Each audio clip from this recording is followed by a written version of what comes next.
பாடி துன்பமிக உழன்று பிறர் வாட பல செயல்கள் செய்து நரைகூடி கிளப்பருவம் எய்தி கொடுங்கூற்றுக்கு இறையனப்பின் மாயும் பல வேடிக்கை மனிதர்களைப் போல நான் வீழ்வேன் என்று நினைத்தாயோ?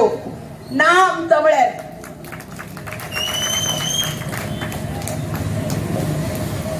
ஒரு மதிப்பிற்கும் மரியாதைக்கும் உரிய தாய் தமிழ் உறவுகளே, வருகின்ற ஏப்ரல் 19ஆம் தேதி நடைபெறவிருக்கும் நாடாளுமன்ற தேர்தலில் உங்கள் பொன்னான வாக்குகளை வரிசையின் 6ல் இருக்கக்கூடிய மைக் சின்னத்திற்கு தாருங்கள் என்று படித்த நேர்மையான அரசியல் களத்தில் இருக்கும் நாம் தமிழர் கட்சியின் பிள்ளைகளாகிய நாங்கள் உங்களிடத்தை வாக்கு சேகரிக்க இந்த இடத்துல வந்திருக்கோம்.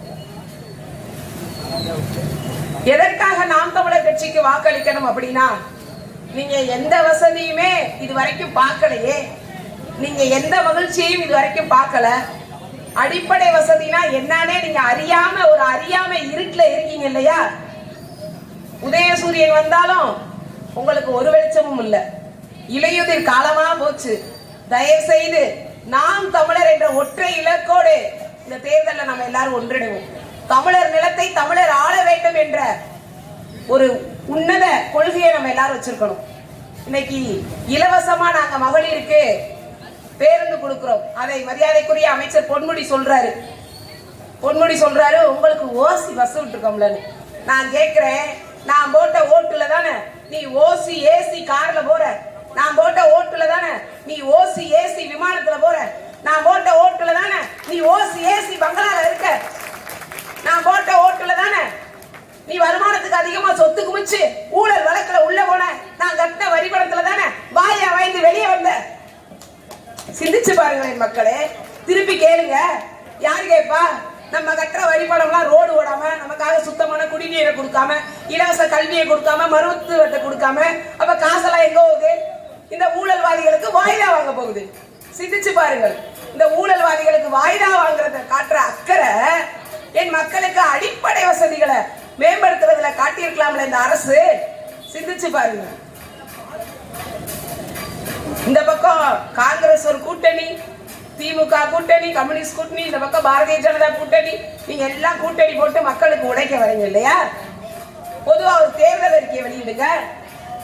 எதுக்கு பொதுவா ஒரு தேர்தல் அறிக்கையை வெளியிடாம எல்லாரும் நாங்கெல்லாம் கூட்டா சேர்ந்து கூட்டு களவாணித்தனம் பண்ண போறோம்னு தானே வரீங்க? அப்ப பொதுவா ஒரு தேர்தல் அறிக்கையை வெளியிடுங்க. அதுல கூட ஒரு களவாணித்தனம். காங்கிரஸ் தனியா ஒரு தேர்தல் அறிக்கை,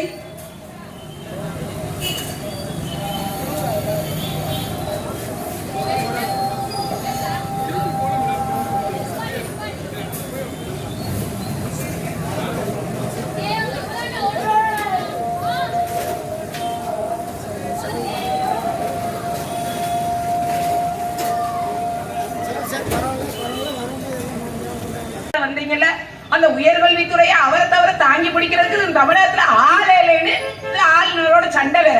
என் மக்களுக்கு ரோடு போடுறோம் சண்டை போடு, என் மக்களுக்கு நல்ல இலவச கல்வியை தரம் சண்டை போடு. கேட்டா அரசு பள்ளி இருக்குன்னு சொல்லுவீங்க. நான் கேட்கிறேன், இந்த தமிழகத்தில் எந்த அரசு பள்ளியின் கட்டிடங்களாவது நல்ல தரமான நிலையில இருக்கா? உள்ள இருக்க தலைமை ஆசிரியரும் மாணவர்களும் எப்படா மேற்கூரை விழுந்து தலையில விழுந்து பயத்துலதான் இருக்காங்க. 4 நாளைக்கு முன்னாடி கூட தமிழகத்துல ஒரு பகுதியில மேற்கூரை இடிந்து விழுந்து என் மாணவிகள் தான் மருத்துவமனையில் இருக்காங்க. நீ இலவச தரமான கல்வியை தான் தர அப்படின்னு சொல்லக்கூடிய இந்த ஊழல் அரசியல்வாதிகள் ஏன் ஓ வீட்டு பிள்ளைய அரசு பள்ளியில படிக்க வைக்க மாட்டேன்? நான் நல்ல இலவச மருத்துவத்தை தான் கொடுக்குறேன் அப்படின்னு சொன்னா உனக்கு உடம்பு முடியலைன்னா ஏன் காவிரிலேயே அப்பளம் போய் படுத்துக்கிற? நல்ல இலவச அரசு மருத்துவமனையில போய் நீ படுத்துக்க வேண்டியதானே? சிந்தித்து பாருங்கள். நமக்கு நான் ஒண்ணு, அதாவது சொல்லுவாங்க இல்லையா, அந்த வடிவேல் சொன்ன மாதிரி, உனக்கு வந்த ரத்தம் எனக்கு வந்தா தக்காளி சட்னி. சிந்தித்து பாருங்களேன் மக்களே, எப்படியெல்லாம் ஏமாத்திட்டு இருக்காங்க.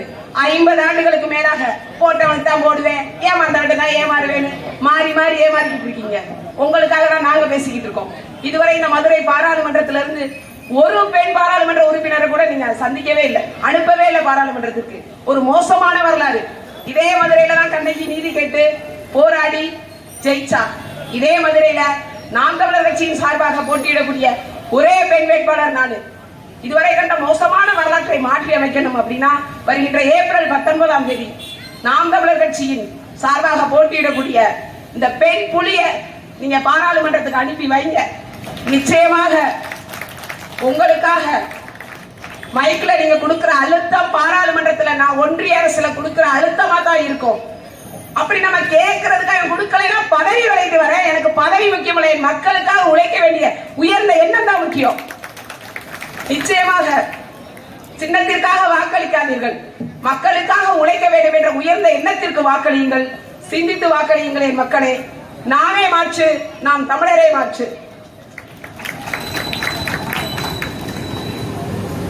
நாம் தமிழர் கட்சியின் மாநில கொள்கை பரப்பு செயலாளர் சாட்டை துறைமுருகன்.